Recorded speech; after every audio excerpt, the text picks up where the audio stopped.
안녕하세요 여러분. 저번 주에는 금융 주식에 대해서 다뤘는데 카카오뱅크는 아무래도 결이 다르기 때문에 따로 다루고 싶어서 이렇게 별도의 영상으로 만들어 봅니다. 보통 유튜브에서 카뱅하면 카톡이 있어서 잘 될 거다, 플랫폼 때문에 잘 될 거다, 이런 뻔한 이야기들을 하시는데 이번엔 제가 좀 다른 이야기를 해보려고 합니다. 우선 파고들기 전에 간단히 겉핥기부터 들어가죠. 이 자료는 어느 카카오뱅크 영상을 봐도 들어가 있는 성장세에 관한 자료이고요. 저와 이 영상을 보시는 여러분들은 이런 성장세에 별로 관심이 없습니다. 그쵸? 원화 예수금 내용도 마찬가지입니다. 한국 사람들과 기업이 얼마나 카카오뱅크에 돈을 맡겨놓는지에 대한 표인데 계속 모르겠죠? 이것도 관심이 없습니다. 다음, 이 자료는 이제 시중금리와 인터넷 전문은행들의 예대 마진과 대출, 예금금리에 대한 내용이 담겨있는 표인데요. 보시면 카카오뱅크가 다른 은행보다 대출금리가 더 높고 예금금리는 비슷비슷하죠. 그러니까 이제 카카오뱅크가 예대금리 차가 크죠. 여기서는 가장 큰데 제가 이 자료를 아마 카카오뱅크가 돈을 싸게 빌려준다더니 아니더라 하는 이런 제목을 단 기사에서 본 것 같은데 이건 이제 시중은행 측의 이제 언론 공작이라고밖에 볼 수가 없네요.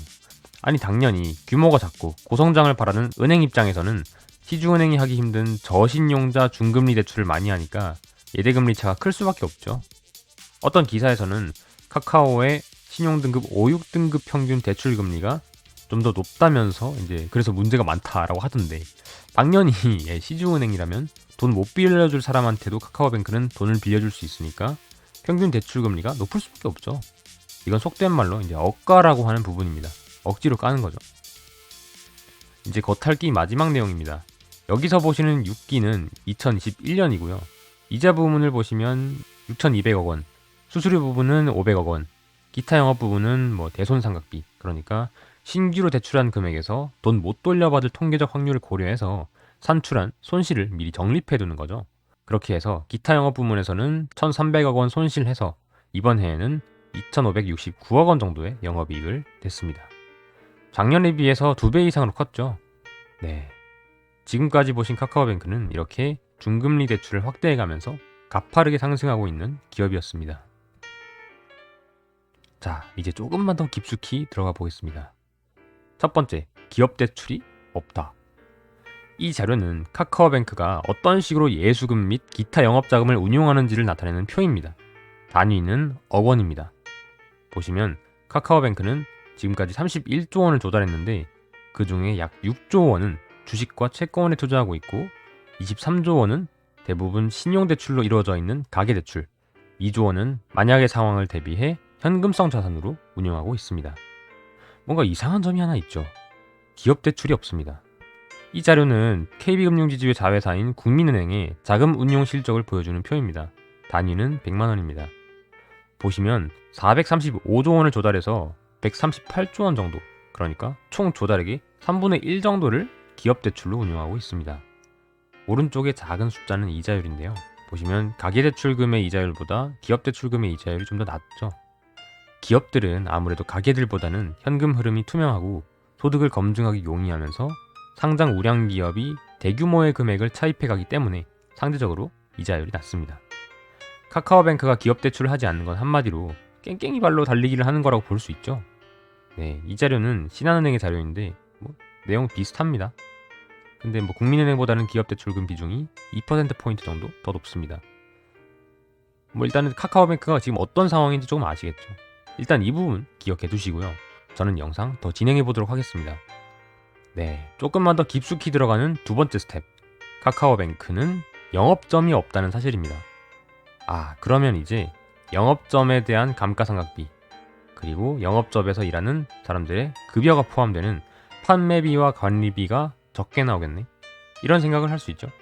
그러니까 부문별 이익 합계 대비해서 판관비의 비중이 다른 은행보다 낮겠구나 하는 생각을 할 수 있습니다. 실제로 그럴까요? 국민은행의 판관비 비중은 부문별 이익 합계 대비 약 56%입니다. 그리고 신한은행은 49%고요. 이 자료는 제주은행의 판관비 상세 내역표인데요.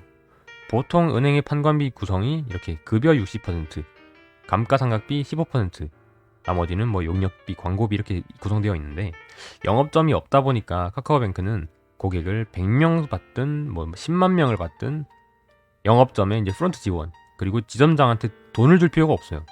그러니까 이제 개발자는 쓰던 사람 쓰고 상품 상담원만 좀 더 뽑으면 되거든요. 판관비에서 이제 이기고 들어가는 카뱅의 모습을 볼 수 있죠.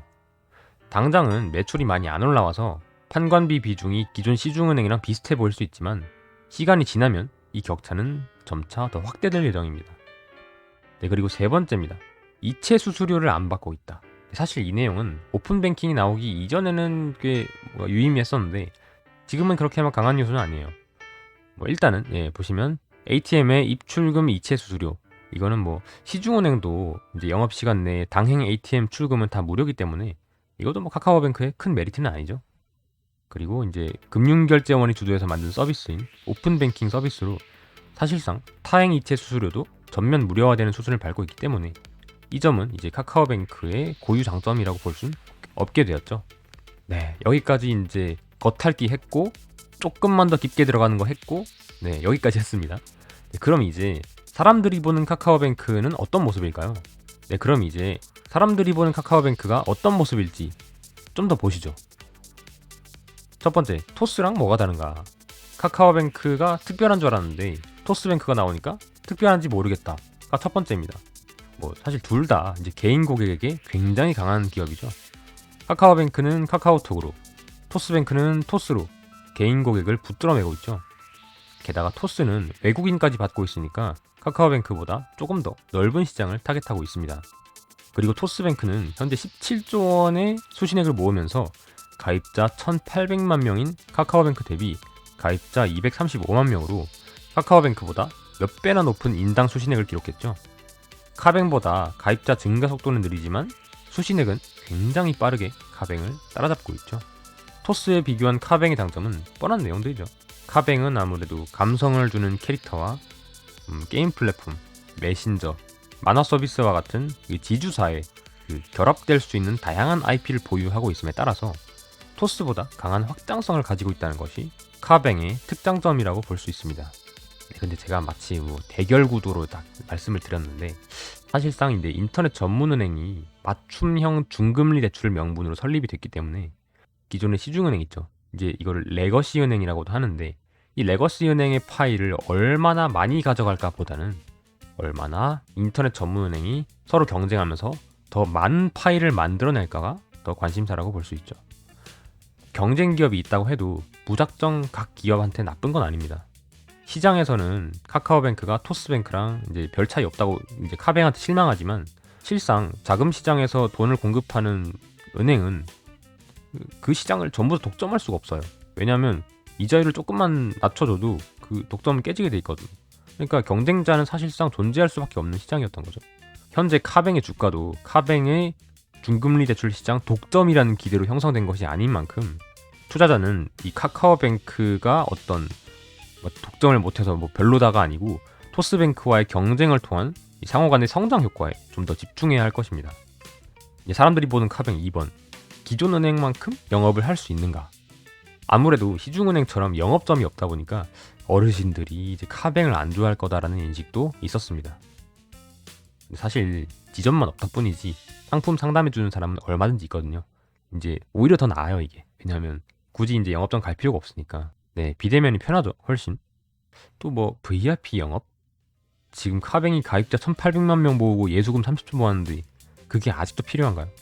여러분들이 VIP라고 했을 때, 그리고 이제 두 가지의 예금 상품을 제시받았다고 합시다. 첫 번째, VIP 영업을 안 해주지만 2%의 예금 금리를 제공해주는 예금 상품. 두 번째로, VIP 영업은 해주지만 예금 금리로 1.8%를 제공하는 예금 상품. 어디에 가입할 건가요, 여러분들? 이거는 보나마나 2% 주는 거죠. VIP면 돈도 많은데 예금 0.2%가 누구한테는 100만 원이 되고 누구한테는 1000만 원이 되는 그런 액수인데, 아무리 영업을 하더라도 예금 금리의 차이를 둬버리면 사실 게임이 안 된다는 거죠. 근데 아무래도 이제 중금리 대출로 수익을 잘 내는 은행이 예금을 더 많이 줄 수 있는 여력이 있겠죠. 그런 점에서 카뱅이나 토스뱅크 등 인터넷 전문 은행이 기존의 레거시 은행에 비해서 좀 더 강점을 가진 부분이고요. 어쨌든 간에 영업은 결국 이제 제도가 받쳐주고 무기가 필요한 일인데 대출 영업에서 이제 이자율만큼 강한 무기는 또 없거든요. 자, 사람들이 보는 카뱅 3번. 보호예수에서 문제가 있지 않나. 이제 카뱅은 상장한 지 1년이 안 되었기 때문에 아직 이제 보호예수 물량이 남아있기 때문에 주식을 매수하는 건 위험하다고 보는 사람도 있었습니다. 근데 카뱅이 2021년 8월 6일에 상장했으니까 사실상 저기 이제 형광펜 칠해놓은 부분이죠. 우리 사주조합 지분 2.76%만 보호예수가 걸려 있습니다. 근데 저게 이제 상장 후 12개월이면 2022년 8월 6일에 이제 풀리는 건데 저게 전부 다 시장에서 매도 주문으로 나와도 사실 길게 보면 주가는 내재 가치에 수렴해요.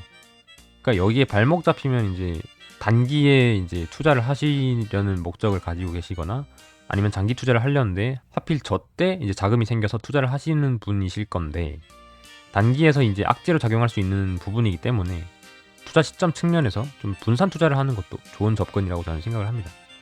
네, 지금까지 카카오뱅크가 어떤 인식을 받아왔는지 보셨고요. 뭐 간단히 그 세 가지를 읊어드리자면 첫 번째는 토스뱅크랑 뭐가 다른가, 두 번째 기존 은행처럼 영업이 가능한가, 세 번째 보호예수 물량이 좀 위협적이지 않나 하는 요소들이 있었습니다. 이제 카뱅의 미래를 결정하는 것이 무엇인지 이제 본론으로 들어가 보겠습니다. 굉장히 오래 기다리셨습니다. 네, 일단 지금 시총 22조 원, PER 100배, 그러니까 당기순이익이 2200억 원 나온다는 소리죠. 일반 금융지주는 이제 PER 5배 정도입니다. 밸류에이션은 이제 카뱅과 일반 레거시 은행이 이제 20배 정도 차이가 나죠. 그러니까 카카오뱅크가 메이저뱅크 수준의 이익을 낸다고 했을 때 현재 당기순이익 2천억 원에서 4조 원 정도의 이익을 내야 레거시 은행과 동일한 5배의 밸류에이션을 얻을 수 있는 거죠. 이 당기순이익이 20배 증가하려면 조금 이제 상상을 해봐야 합니다. 카뱅의 원화 예수금 점유율이 현재 2.4%인데 24%로 이제 10배로 껑충 뛰는 경우를 상상을 해보죠. 근데 그게 전부 다 가계대출로 이어지고 부문별 수익이 그대로 10배로 오른다고 생각을 했을 때 현재 이제 부문별 이익인 이제 2021년 기준으로 부문별 수익이 5천억 원이니까 이제 10배가 되면 5조 원이 되겠죠. 근데 이제 예수금을 10배를 모았다 해도 가계대출로만 300조 원을 해주는 건 현실적으로 상상하기 힘들고, 그렇기 때문에 이제 기업 대출이 다른 은행같이 이제 총 예수금의 3분의 1 정도 차지하는 것처럼 가계대출과 맞먹는 수준으로 나오지 않는 이상 이렇게 순이익이 막 10배씩 오르는 거는 거의 불가능한 시나리오입니다. 따라서 기업 대출이 없이는 아무리 영업점이 없어서 비용적으로 이제 우위에 있더라도 굉장히 뭐 단기 순이익이 10배 정도 오르는 거는 굉장히 힘든 시나리오죠. 따라서 기업 대출이 없이는 카카오뱅크의 밸류에이션은 아무리 플랫폼 부문에서 높게 평가된다고 하더라도 비현실적이죠. 결국 기업 대출의 성패가 주가를 판가름한다고 볼 수 있습니다. 근데 불과 2020년 11월에는 전문가들은 카뱅이 기업 대출을 하기 힘들 거라고 생각했습니다. 왜냐하면 당시에 인터넷 전문은행은 기업 실사나 기업인을 대면하는 것 자체가 불가능했기 때문에 제대로 된 기업 대출이 이루어지기 힘들 거라고 판단했기 때문이죠. 아니 근데 이게 웬걸? 올해 1월 달에 금융위에서 인터넷 전문은행의 현장 실사와 대면 영업을 허용해버렸습니다. 이제 시중은행처럼 기업 대출을 못할 제도적 한계가 전혀 없어지는 거죠. 그리고 하나 중요한 사실, 카카오의 경우에는 아무래도 토스와 상대적으로 개인 사업자 관련 서비스보다는 소비자 서비스에 집중을 해왔기 때문에 기업 대출을 위해서 필요한 기업가들의 신용 정보를 얻기가 힘들었는데, 자영업자 매출 관리 서비스 캐시노트 운영사인 한국신용데이터와 함께 개인 사업자 신용평가업을 영위할 중금리 혁신법인의 2대 주주에 올라서 그러한 정보적 한계까지 극복을 해버립니다. 이제 사실상 중금리 쪽에서 기업 대출에서 시중은행이랑 경쟁력 측면에서 별로 뒤지는 게 없어요. 기존에 우려했던 어떤 규제 부분도 해소되고 또 정보적 한계까지도 극복을 했기 때문이죠. 그리고 시중은행은 이 자료에서 보시다시피 전업주의 원칙을 따라야 합니다. 시중은행이 중금리 대출을 하기 위해서 필요한 신용정보를 모아올 비금융 자회사는 시중은행이 소유할 수 없습니다. 오히려 인터넷 전문은행의 비금융 자회사의 활약으로 중금리 대출 시장에서만큼은 시중은행보다 더 경쟁력이 있을 수가 있는 거죠. 그리고 기존 시중은행 파이도 얼마든지 뺏을 수가 있습니다. 앞서 봤던 것처럼 영업점이 없기 때문에 시간이 지날수록 판관비의 수익 대비 비중이 낮아질 텐데 대출 금리를 우대해주는 것쯤이야 카뱅 입장에서는 뭐 파이도 뺏고 판관비 낮은 거를 적극 활용하는 것도 되고 안 해줄 이유가 없죠. 근데 이렇게 전망이 밝은 카뱅이 왜 이렇게 인기가 없을까? 네, 시총이 22조라는 점에서 상당히 밸류에이션이 부담스러운 게 그 이유인데요. 금융위는 가계, 기업 대출 합쳐서 2022년 중금리 대출 시장 규모를 35조 원으로 예측을 하는데 여기서 이제 카뱅이 100% 점유율로 예대 마진 2% 다 먹어도 7천억 원 수익밖에 못 얻습니다.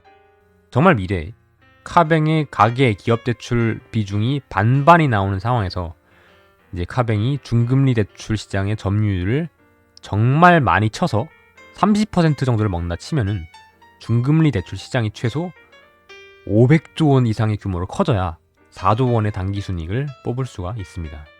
근데 지금 기업 대출 규모가 1085조 원밖에 안 될 뿐더러 애초에 카뱅이 예수금 150조나 모을 수 있을지가 더 궁금합니다. 도대체 얼마나 먼 미래를 봐야 22조 원이 나오는지 솔직히 감이 안 잡혀요, 저는. 근데 정말 카카오뱅크는 플랫폼 쪽에서 상상력을 많이 발휘하지 않으면 투자하기가 쉽지가 않은 종목입니다. 절대 안 좋은 주식은 아니에요. 근데 투자하기가 어려운 주식이에요. 과연 중금리 시장이 500조 원 이상의 시장이 될 수 있을 것인지, 카뱅이 그 시장의 점유율의 30% 이상을 얻을 수가 있을 것인지, 그리고 그 점유율 확보를 위한 150조 원 규모의 예수금을 마련할 수가 있을 것인지가 바로 카뱅의 당면 과제라는 것을 확인을 하셨으면 제 영상에서 거의 90%의 내용을 가져가셨다고 볼 수 있고요. 근데 이 당면 과제를 다 해결하면 그제서야 22조 원의 밸류에이션을 설명할 수 있게 된다는 게 키포인트인데요. 이제 카뱅에 투자하려면 플랫폼 부문에 대한 상상력이 중요하다는 점을 여러분들이 캐치해 가셨으면 제 영상을 좀 더 90% 이상으로 이해를 하셨다고 보시면 좋을 것 같습니다. 네, 제가 준비한 카뱅 내용은 여기까지고요. 제 영상이 만약에 이해가 안 가신다면 주린이용 투자교육 웹드라마 나의 우저씨를 시청해 주시고요. 다음 주 금요일에는 유명한 투자자들의 투자 성공 사례에 대해서 한번 알아보는 컨텐츠를 제가 새로 시작하니까 많은 기대 부탁드립니다. 시청해 주셔서 감사합니다.